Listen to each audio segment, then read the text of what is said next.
بچے اللہ رب العزت کی نعمتوں میں سے ایک نعمت ہیں. ان کے لیے انبیاء کرام نے بھی دعائیں مانگی. سیدنا ابراہیم علیہ السلام اپنے بڑھاپے میں دعائیں مانگتے رہے. حضرت زکریا علیہ السلام دعائیں مانگتے رہے. یہ انسان کی فطرت ہے کہ وہ چاہتا ہے کہ میری اولاد ہو. جب اللہ رب العزت یہ نعمت کسی کو عطا کر دیں تو اس پر کچھ ذمہ داریاں عائد ہوتی ہیں. ایک ذمہ داری یہ ہے کہ ان بچوں کو جسمانی طور پر بھی اچھی پرورش دی جائے، اور اس سے بڑی ذمہ داری یہ کہ ان کو صحیح معنوں میں انسان بنایا جائے. یہ نہ ہو کہ کھا پی کے گھوڑے کی طرح پل تو جائے مگر اس کے اندر انسانیت نام کی کوئی چیز ہی نہ ہو. تو یہ دو ذمہ داریاں ہیں. فطری طور پر ماں باپ کو اس کی فکر ہوتی ہے، اور اس کا ثبوت قرآن مجید سے بھی ملتا ہے. توجہ فرمائیے کہ حضرت عمران علیہ السلام کی بیوی حاملہ ہیں. اس وقت سے وہ دعا مانگتی ہیں، رب انی نذرت لک ما فی بطنی محررا فتقبل منی. یعنی ابھی بچہ ماں کے رحم میں ہے، ولادت بھی نہیں ہوئی، مگر ماں کو اس وقت سے فکر ہوتی ہے اپنی اولاد کی، اور نیک مائیں اس وقت سے اپنے رب سے اس بچے کی نیک بختی کی دعائیں کرتی ہیں. نیک والد کو بھی اولاد کی فکر ہوتی ہے، اور یہ فکر کتنی زیادہ ہوتی ہے اس کا ثبوت قرآن عظیم الشان.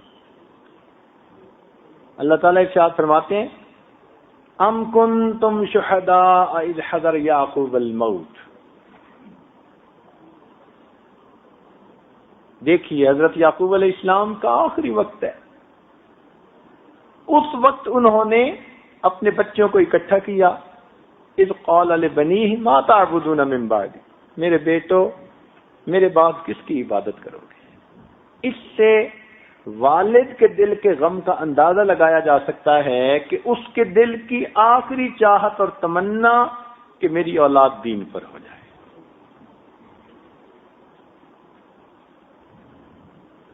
تو ان دونوں آیتوں سے یہ اندازہ ہوتا ہے کہ ماں باپ اگر نیک ہوں تو ان کو اولاد کی کتنی فکر ہوتی ہے.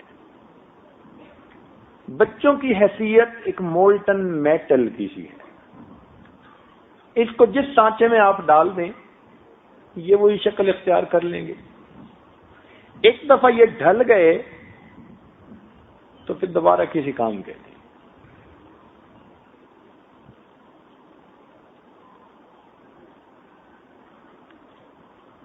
بچپن کی باتیں بچپن میں بھی انسان کے اندر سے نہیں نکلتی.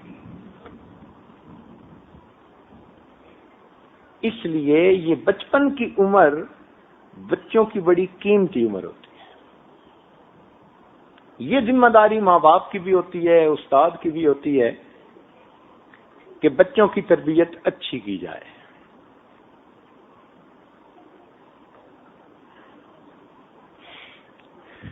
اس عاجز کو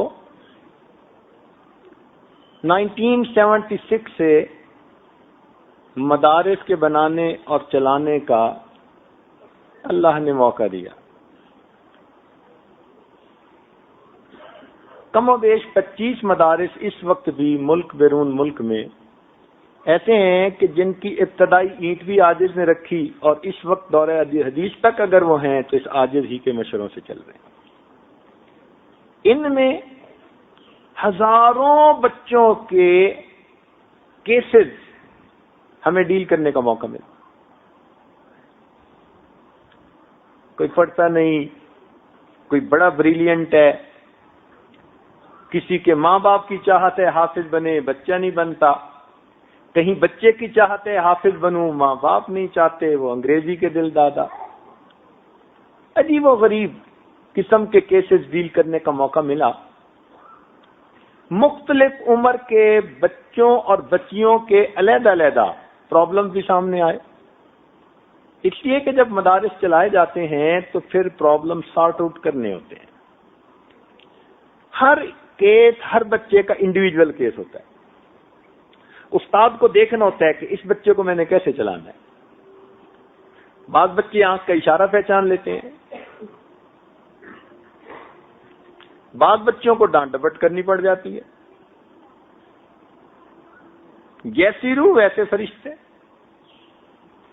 یہ اب استاد کے اوپر منحصر ہے کہ وہ بچے کو کتنی انڈیویجول اٹینشن دیتا ہے. اسی لیے امریکہ میں کسی بھی کلاس میں 25 سے زیادہ بچے نہیں رکھے جاتے. میکسیمم مجبوری میں 30 ہوتے ہیں اور 30 سے اوپر بین لگا دیتے ہیں کہ اس طرح استاد بچوں پر انفرادی توجہ نہیں دے سکتا. اور جو ان کے اسکالرشپ لینے والے بچے ہوتے ہیں, پریزیڈینشل ایوارڈ لینے والے بچے ہوتے ہیں, وہ ایک کلاس میں 20 ہوتے ہیں. اس سے اندازہ لگائیے کہ بچے کا استاد کے ساتھ انٹریکشن یہ کتنی اہمیت رکھتا ہے. بچے کو صرف الفاظ نہیں پڑھانے ہوتے. اگر الفاظ پڑھا دیں گے تو وہ اس کی ریم ہوگی. بچہ اسکول سے ہٹا اور وہ ریم ختم. اور اگر آپ بچے کو تعلیم کے ساتھ تربیت بھی دے رہے ہوں گے تو یہ بچے کی روم بن رہی. یہ بلٹ ان میموری ہے, ساری زندگی اس کے ساتھ رہے گی. وہ بچہ کہیں بھی چلا جائے گا, وہ بچہ دیندار رہے گا. تاہم 3 باتیں اس عاجز نے اپنی زندگی میں بہت اہم پائیں بچوں کی تربیت کے معاملے میں. اس 35-40 سالہ یہ جو تجربہ ہے بچوں کا, بچیوں کا, اور متعدد مدارس کا اور متعدد ملکوں میں, 3 باتیں وہ اس سارے تجربے کا نچوڑ ہیں. یوں کہی جا سکتی ہیں کہ اگر اس پورے تجربے کو کوئی بندہ سمرائز کرنا چاہے تو وہ 3 باتوں میں کر سکتا ہے. یہ باتیں ماں کے لیے بھی فائدے مند اور باپ کے لیے بھی فائدے مند. اگر ماں باپ ان 3 باتوں کا خیال رکھیں تو بچہ ایسی مضبوط بنیادوں پہ کھڑا ہوتا ہے کہ دین سے ہٹ ہی نہیں سکتا. یوں تو کہنے کو آپ درجنوں باتیں کہہ سکیں گے کہ اس کا بھی خیال رکھو, اس کا بھی رکھو, اس کا بھی رکھو. کتابوں پہ کتابیں لکھی ہوئی ہیں تربیت الاولاد کے بارے میں, مگر جسے تھمب رول کہتے ہیں وہ اگر ہمارے ذہن میں بیٹھ جائیں کہ ہم نے بچے کی کن باتوں کو مضبوط کرنا ہے, ان پہ بچے سے کوئی کمپرومائز نہیں. محبت اپنی جگہ, پیار اپنی جگہ, عیش و آرام اپنی جگہ, ناز نخرے اپنی جگہ. ان 3 باتوں سے بچے سے کوئی کمپرومائز نہیں.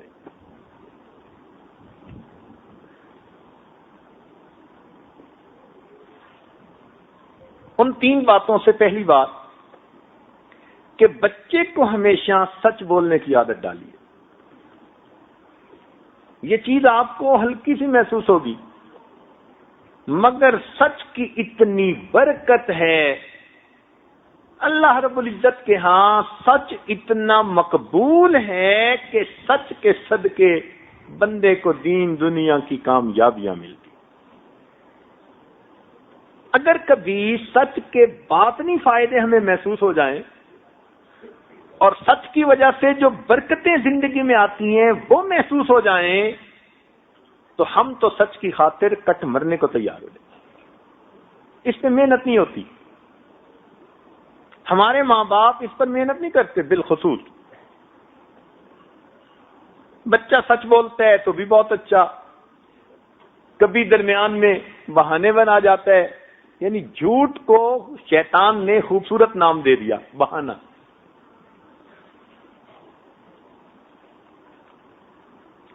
اور فرنگی ملکوں میں تو انہوں نے ویسے ہی جھوٹ کو جی میں نے ذرا سٹیٹمنٹ اور دے دی تھی تاکہ بندے کو گلٹی کنشس بھی نہ فیل ہونا پڑے. یہ سچ انسان کی زندگی میں ایک مین کالم کی حیثیت رکھتا ہے. بچے کو بیٹھ کے سمجھائیں کہ بھائی بڑی سے بڑی غلطی کر لو گے معاف کر دیں گے، سزا نہیں دیں گے، شرمندہ نہیں کریں گے، مگر بتانا سچ پڑے گا. بیٹا ہو یا بیٹی، اور اس پہ کوئی کمپرومائز نہیں. جھوٹ پہ سب سے بڑی سزا ملے گی اور سچ پہ سب کچھ انعامات ملیں گے. یہ بات بچے کو بٹھا کے سمجھائیں اور اس کے ساتھ یہ ڈیسیژن کر لیں. یہ کام بڑا مشکل ہے، اس لیے کہ اس میں پھر ماں باپ کو بھی سچ بولنا پڑتا ہے. اب پھر کیسے ہوگا کہ ادھر سے فون آیا تو بیٹے کو کہہ دو ابو گھر پہ نہیں ہے. اب وہ بچہ سچ کیسے بولے گا جب باپ ہی اس کو یہ تعلیم دے رہا ہے؟ یہ کام جب آپ کرنے لگیں گے تو یہ کام آپ کو انتہائی مشکل نظر آئے گا. لیکن اللہ تعالی کی شان، اتنی برکت اس کی ہم نے اپنی زندگی میں دیکھی ہے، اتنی برکت دیکھی ہے کہ الفاظ میں بیان ہی نہیں کر سکتے. سلوک کے درمیان میں ایک موقع پر اس عاجز کے شیخ نے حکم دیا کہ بچہ اس پر محنت کرو کہ زبان سے جھوٹ نہ نکلے. ہم نے اس کو معمولی بات سمجھا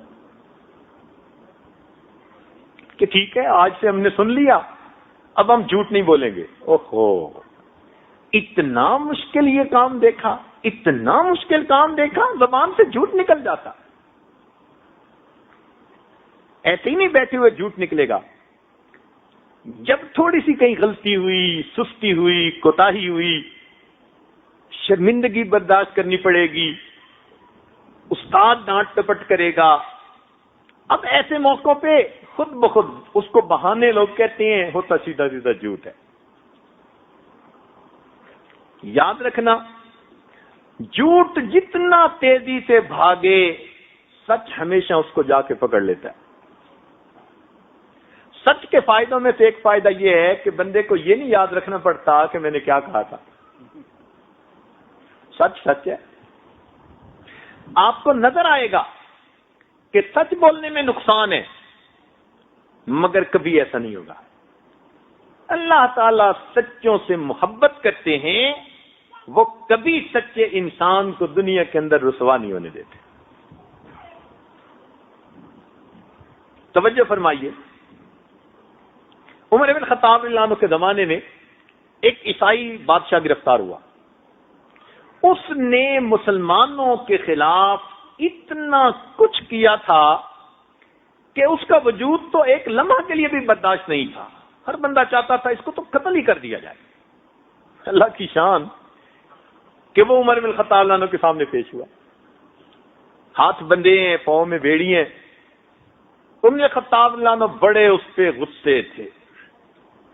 آپ نے بھی جلاد کو حکم دیا کہ اس کا سر قلم کر دیا جائے.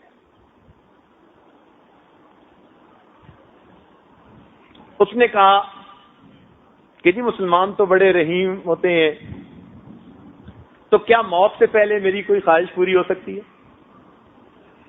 بتاؤ بھائی. اس نے کہا ایک پیالہ پانی چاہیے.